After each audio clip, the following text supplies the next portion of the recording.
에게해의 외딴 절벽, 밤모섬, 로마 제국의 정치범 수용소이자 죽음의 채석장이었습니다. 1세기 말 이곳에 한 노인이 유배되어 있었습니다. 그의 이름은 요한, 예수님의 사랑받던 제자이자 마지막 남은 사도였습니다. 세상의 눈으로 볼 때 그는 패배자였고 로마 황제의 권력 앞에 무력해 보이는 죄수였습니다. 하지만 바로 이 고난의 절정에서 그는 펜을 들어 인류 역사상 가장 위대한 계시를 기록하기 시작합니다. 그리고 그 첫 마디는 충격적이었습니다. 나 요한은 너희 형제여. 그는 자신을 위대한 사도나 선지자로 소개하지 않았습니다. 그는 형제라고 선언했습니다. 이 한 단어 속에 마지막 때를 살아가는 성도의 정체성과 사명의 모든 비밀이 담겨 있습니다.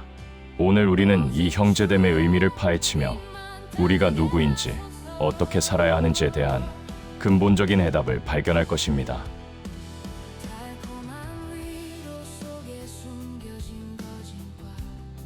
요한의 형제 선언은 당대 사회 질서를 전복하는 급진적인 평등주의의 선포였습니다. 1세기 로마 제국은 철저한 계급 사회였습니다. 신부는 운명이었고 위계 질서는 절대적이었습니다. 교회 안에도 유대인과 이방인, 주인과 종의 구별이 존재했습니다.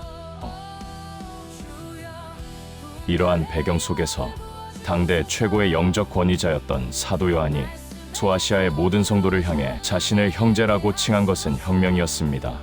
이것은 단순한 겸손의 표현을 넘어 그리스도 안에서 모든 장벽이 무너졌다는 신학적 선언입니다. 교회는 계급 사회가 아니라 하나님을 아버지로 모신 가족 공동체입니다. 그렇다면 무엇이 우리를 형제로 만드는 것일까요? 같은 신념일까요? 같은 행동일까요? 성경은 더 근본적인 이유를 제시합니다. 성도의 정체성은 행위가 아니라 하나님 아버지로부터의 출생에 근거합니다. 히브리서 2장 11절은 이렇게 선언합니다.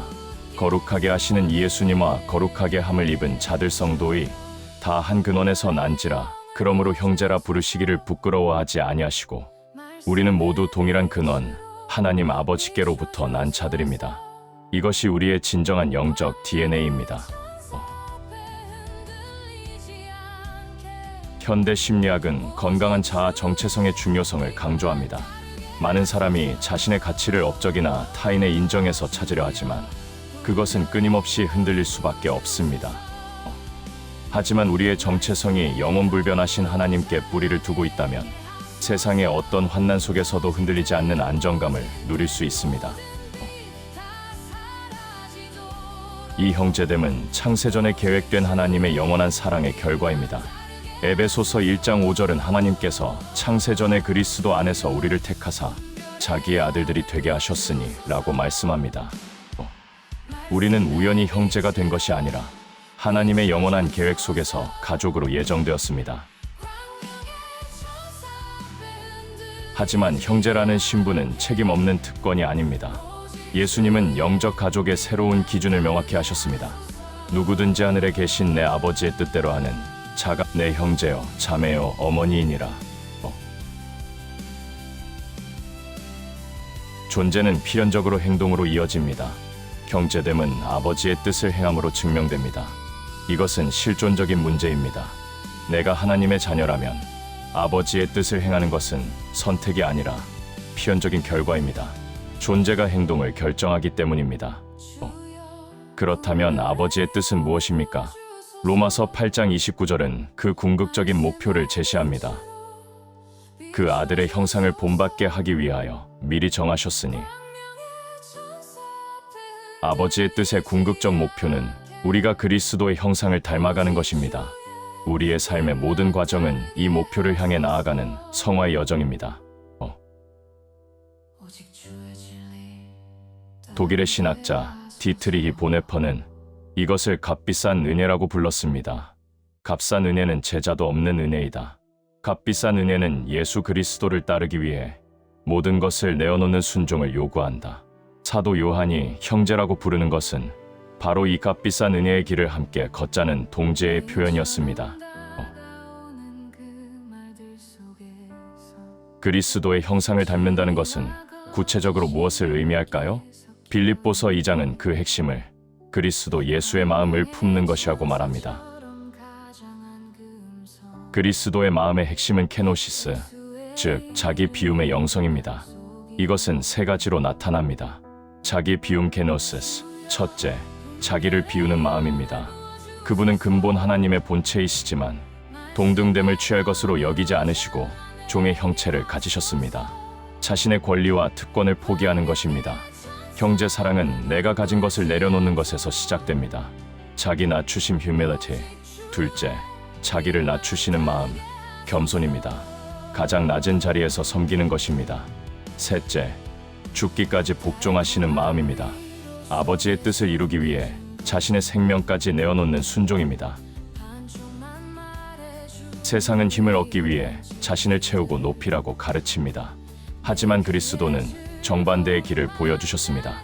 비움이 곧 채움이며 낮아짐이 곧 높아짐이라는 역설적인 진리입니다.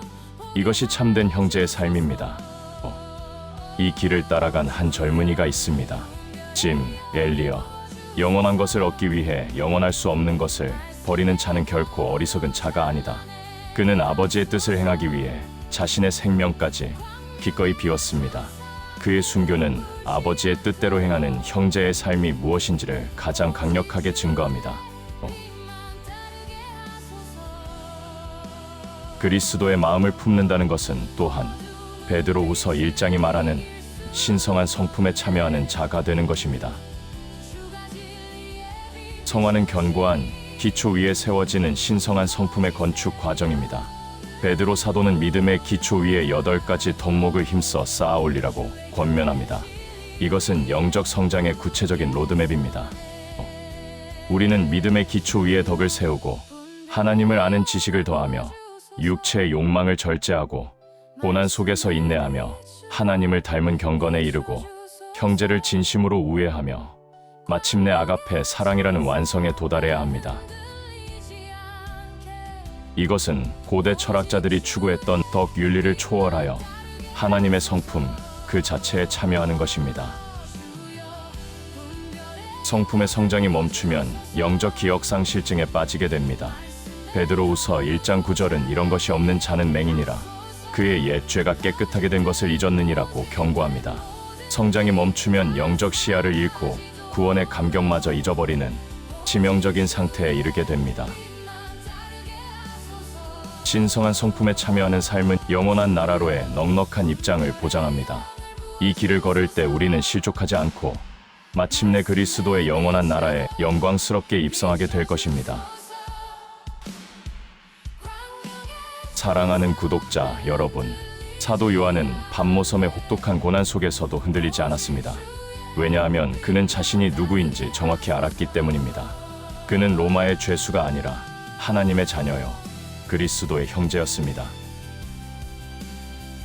당신의 정체성을 회복하는 것이 모든 승리의 시작입니다. 당신은 누구입니까? 세상의 환경에 따라 흔들리는 존재가 아니라 하나님 아버지께로부터 난 영광스러운 형제입니다. 오늘 이 영광스러운 정체성을 회복하십시오. 아버지의 뜻을 행함으로 그리스도의 마음을 품으십시오. 신성한 성품을 힘써 건축하십시오.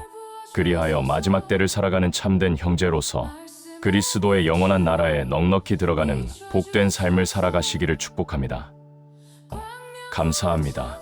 구독과 좋아요는 큰 힘이 됩니다.